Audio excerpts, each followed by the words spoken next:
당신은 미국을 어떤 나라라고 생각하고 계신가요? 위대하고 아름다운 나라? 영원한 혈맹? 우리를 지켜주는 없어서는 안 될 나라? 과연 그럴까요? 누구나 한 번쯤 흥얼거렸을 이 노래는 17세기 미국 백인 이주민이 원주민 아이들을 죽이면서 불렀던 노래입니다. 세계에서 가장 위대한 나라라고 불리는 미국은 아메리카 원주민 6천만 명의 피 위에 세워진 나라입니다. 전쟁과 학살로 탄생한 미국. 이런 미국을 정말 아름다운 나라라고 할 수 있을까요?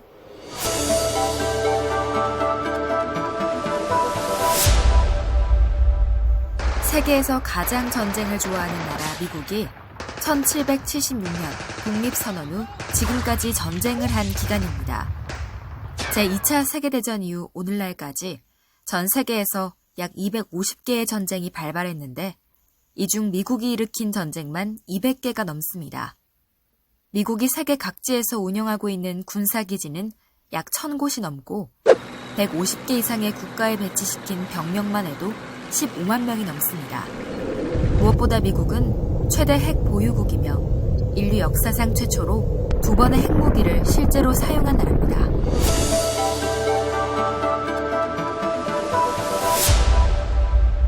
미국은 우리의 혈맹, 영원한 우방이라고 생각하는 사람들이 많습니다. 그렇지만 미국과 우리나라의 관계는 시작부터 아름답지 않았습니다. 호시탐탐 한반도 침략의 기회를 노려온 미국의 패권 정책은 150년 전 제너럴 셔먼호의 침략으로 시작되었습니다. 조선을 일본의 식민지가 되도록 배후에서 역할을 한 것도 미국이었는데 1905년 미국과 일본은 카스라 데프트 밀약을 맺고 필리핀과 조선을 각각 나눠서 식민 지배했습니다. 우리가 우방이라고 생각하는 미국은 사실 우리나라를 일본의 식민지로 만드는데 일조한 나라인 것입니다.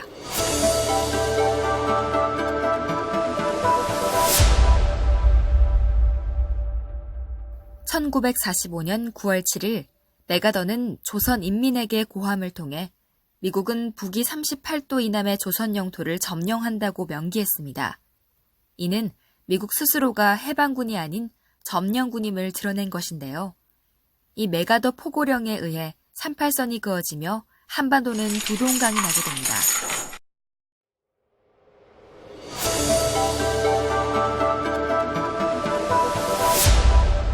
(1953년) 휴전 상태를 3개월 내에 평화체제로 전환하자고 명시한 정전협정문. 그 잉크가 마르기도 전인 53년 10월 1일 미국은 한국과 상호방위조약을 체결했습니다. 한미 상호방위조약에는 주한미군 주둔과 그에 따른 주한미군지휘협정을 부속 합의했는데 이 합의로 인해 굴욕적이고 불평등한 한미관계는 제도화되었습니다.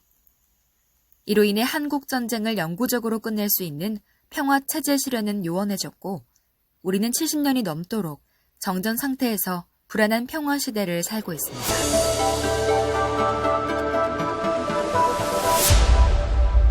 한국 현대사에서 미국이 저지른 민간인 학살은 제대로 알려지지 못했습니다.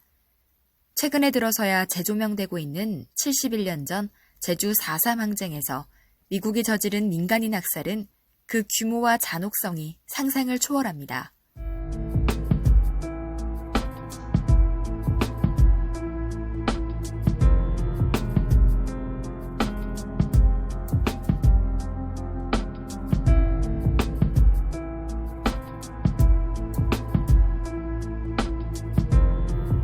이 외에도 아직 제대로 밝혀지지 않고 치유되지 못한 이 궁정 하에 벌어진 민간인 학살은 무수히 많습니다.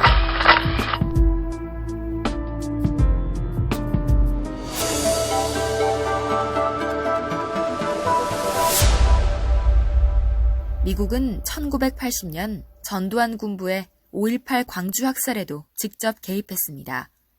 광주 진압은 미 CIA를 통해 사전에 기획 보고됐으며 한국군에 대한 작전 지휘권을 가진 주한미군 사령관의 관할 하에 전개되었습니다. 지난 1993년 비밀 해제된 미 국무부 비밀문서 전문에는 주한미군 사령관이 5.18 당시 2개의 특전여단과 해병대 1사단의 이동과 투입에 동의한다고 명시돼 있습니다. 이처럼 주한미 대사, 주한미군 사령관, CIA 지국장이 한국 정치에 직간접적으로 개입하며 영향을 미쳐왔다는 것은 이미 널리 알려져 있고 최근 그 증거들이 곳곳에서 드러나고 있습니다.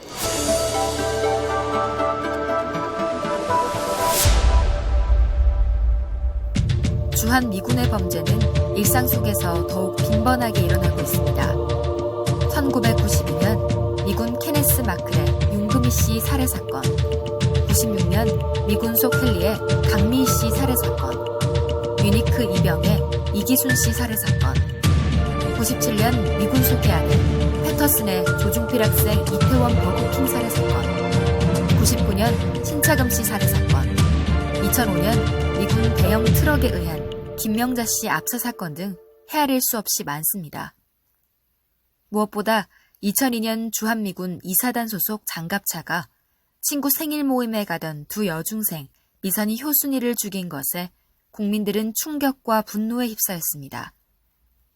그러나 이런 살인범죄에 대한 주한미군의 기소율은 50%에도 미치지 못합니다.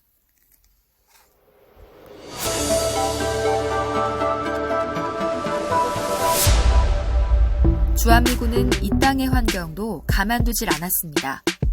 111년 만에야 서울 시민들 품으로 돌아온 용산 미군 기지는 각종 독극물과 치명적 기름 오염으로 막대한 정화 비용이 필요하다는 사실이 보도되었습니다.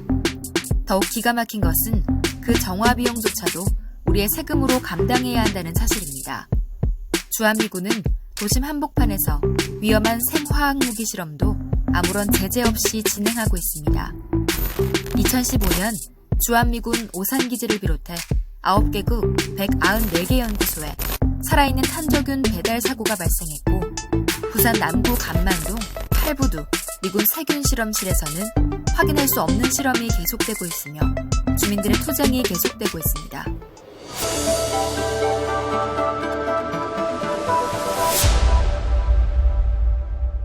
(1조 389억 원) 올해 한국이 내야 하는 방위비 분담금입니다.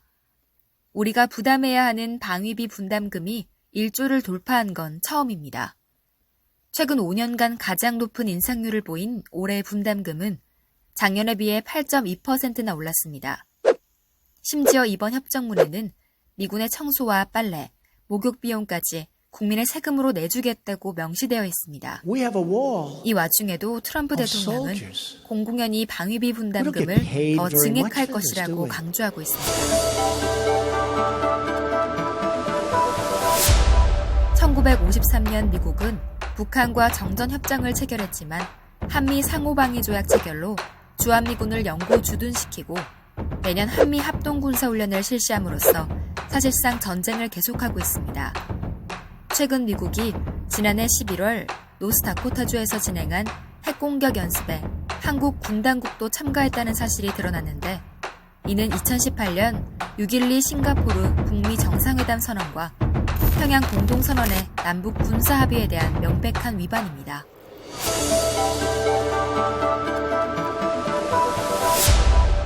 전쟁으로 탄생했고 전쟁으로 유지되는 나라. 미국은 동북아의 군사적 패권을 유지하기 위해 한국 땅을 미국의 전쟁기지로 만들고 있습니다.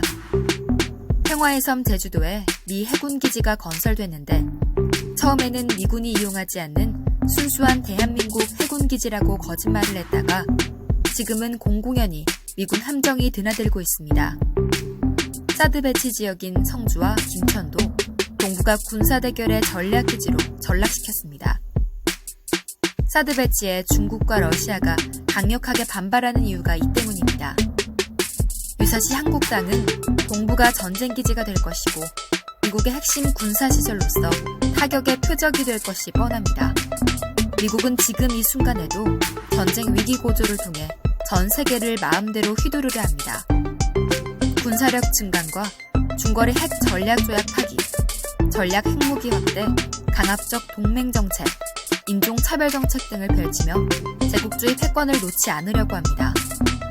유럽 지역의 동맹국들의 반대에도 불구하고 이란과의 핵협정을 일방적으로 파기하고 미국 국내법에 따라 이란의 원유 수출을 봉쇄하는 등 경제 제재를 취하는 것은 물론이고 베네수엘라에 과이도를 지원하면서 부당한 내정 간섭과 제재를 통해 베네수엘라 민중의 삶을 파괴하고 있습니다.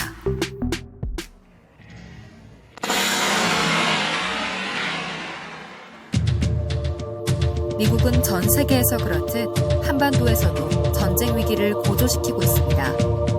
6.12 싱가포르 합의 정신을 무시한 채 대북 제재를 강화하고 전쟁 연습을 계속하며 남북 관계의 발전을 위태롭게 하고 있습니다.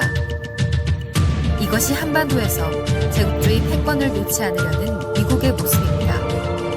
이런 미국이 한반도의 평화를 가져다 줄 수 있을까요? 미국의 패권 정책을 극복하지 않고는 한반도 평화와 통일은 요원한 일입니다.